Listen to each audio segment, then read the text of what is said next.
நீங்க ஒரு comedy crime thriller film பார்க்கணும்னா இந்த படம் உங்களுக்கானதுதான்.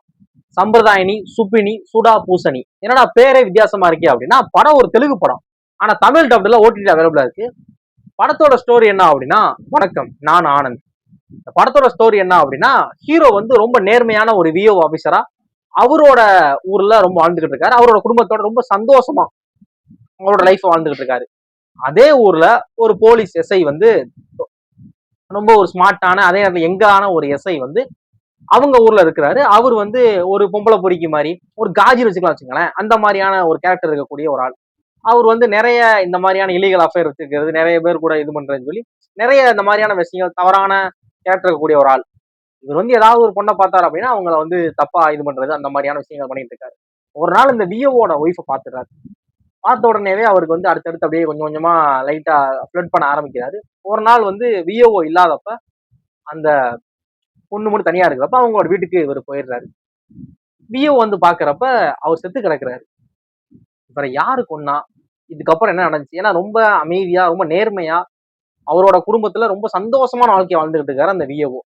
அவர் வீட்டுல இந்த மாதிரி போலீஸ்காரன் செத்து கிடக்குறாரு, யாரு கொன்னா, இதுக்கப்புறம் என்ன நடக்க போகுது, அவர் எதுக்கு அங்க வந்தாரு ஃபர்ஸ்ட், அப்படிங்கிற ஒரு படம் தான் இந்த சம்பிரதாயினி, சுப்பினி, சுடா பூசணி. இதுக்கப்புறம் அவங்க லைஃப் எப்படி மாறுச்சு, பேக் டு நார்மலுக்கு வந்துச்சா வரலையா, இதுக்கப்புறம் அவங்க திரும்ப அந்த நார்மலா லைஃப் வந்தாங்களா, ஹீரோ எல்லாத்தையும் எப்படி ஃபேஸ் பண்ணார் அப்படிங்கிற படம் தான் இந்த படம். படத்தோட ஹீரோ ஹீரோயின், படத்துல நடிச்ச என்டையர் கேஸ்ட் அண்ட் குரூவும் நமக்கு பெருசா பரிச்சயம் இல்லாதவங்க இருந்தா கூட படத்தோட ஸ்கிரீன் பிளே, படத்தோட ஸ்டோரி வந்து நம்மளை என்கேஜா வச்சுக்குது. ஒரு வேற லாங்குவேஜ் படம் அப்படிங்கிறப்ப மேபி ஒரு சிலரால நமக்கு தெரிஞ்சவங்க இருப்பாங்க. இதுல பெருசா நம்ம ஹீரோ ஹீரோயின்லாம் எங்கேயும் பார்த்த மாதிரியே தெரியல. அப்படி இருந்தும் கூட படம் எந்த இடத்தையும் தோண வைக்கல. படத்துல வரக்கூடிய நிறைய காமெடி நல்லா ஒர்க் ஆகுது. படத்தோட சஸ்பென்ஸ் எல்லாம் நல்லா கனெக்ட் ஆகுது. அந்த சஸ்பென்ஸை வந்து கொஞ்சம் கூட எதிர்பார்க்க முடியல. ஓ, இதான் சஸ்பென்ஸ் அப்படின்னு எதிர்பார்க்காம முடியாம ஒரு நல்ல சஸ்பென்ஸ் சீனை வந்து படத்துல பில்ட் பண்ணிருக்காங்க. படம் நிறைய இடங்கள்ல நல்லா கனெக்ட் பண்ணி முடிச்சு, நல்லா என்ஜாய் பண்ற விஷயமா இருந்துச்சு. ஒன்ஸ் படம் வந்து ஸ்டோரிக்குள்ள போயிருச்சு அப்படின்னா அடுத்தடுத்து வர விஷயங்கள் வந்து படத்தை தாண்டி உங்களை வேற யோசிக்க மாட்டீங்க. படத்தோட ஒன்றி தான் நீங்க போவீங்களே தவிர படத்தாண்டி வேற யோசிக்க தோணாது. அது மாதிரி படத்துல வந்து தேவையில்லாத காட்சிகள் அப்படின்னு சொல்ல முடியும். நிறைய பண்ணு ஹீரோ அந்த விஓவோட பையன், அந்த அவன் அவங்க கார்ல போறப்ப ஒரு ஆளு லிப்ட் கட்டு வரும் அவரு அப்படின்னு சொல்லி படத்துல நிறைய காமெடி நல்லா ஒர்க் ஆயிருச்சு. படத்தோட கிளைமேக்ஸ்ல டோட்டலா நீங்க எதிர்பார்க்காத ஒருத்தர் வில்லனா இருப்பாரு. அவ அவங்கள கொன்னது யாரு அப்படிங்கிறப்ப ரிவீல் ஆகுறப்ப இன்னும் பயங்கரமா இருந்துச்சு. அந்த மாதிரி படம் வந்து எமோஷனலாவும் சரி, நிறைய இடங்கள் கனெக்ட் பண்ணிக்க முடிச்சு. ஹீரோ வந்து நம்ம வீட்டுல செத்து கிடக்குறாரு, இவர் நம்ம கொல்லல அப்படிங்கிறது நம்ம எவிடன்ஸ் கிடையாது அப்படிங்கிறப்ப நம்ம எப்படி தப்பிக்க முடியும், ஃபேமிலியா நம்மளை அரெஸ்ட் பண்ணிடுவாங்க, அதனால நான் வந்து கொலை பண்ணதா பழி ஏத்துக்கிறேன், நான் போயிடுறேன், நீயும் பையனும் சேஃபா இருங்க அப்படின்னு சொல்லி அவர் போறது, அந்த மாதிரியான சென்டிமெண்ட் காட்சி எல்லாமே அது கனெக்ட் பண்ணிக்க முடியுது.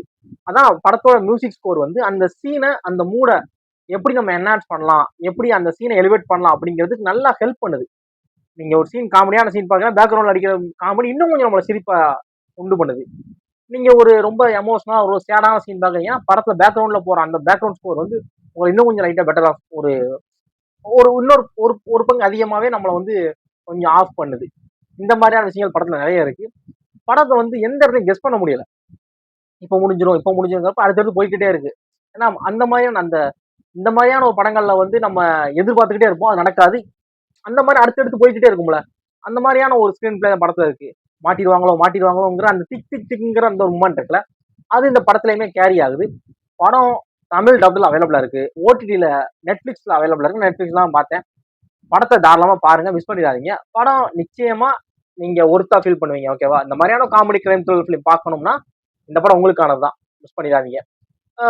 படத்தை பார்த்துட்டு இந்த படத்தை பத்தி உங்களோட ஒப்பீனியனை மறக்காம ஷேர் பண்ணுங்க. இந்த படம் உங்களுக்கு பிடிச்சிட்டா பிடிக்கலையா அப்படிங்கிற உங்களோடதையும், வேற ஏதாவது படத்தை ரிவ்யூ பண்ண நினைச்சீங்க அப்படின்னா அந்த படத்தோட நேமா நம்ம கமெண்ட் பாக்ஸ்ல கமெண்ட் பண்ணுவீங்க. பார்த்துட்டு என்னோட ஹானஸ்டான ஒப்பீனியனை ஷேர் பண்றேன். தேங்க்ஸ் ஃபார் வாட்சிங்.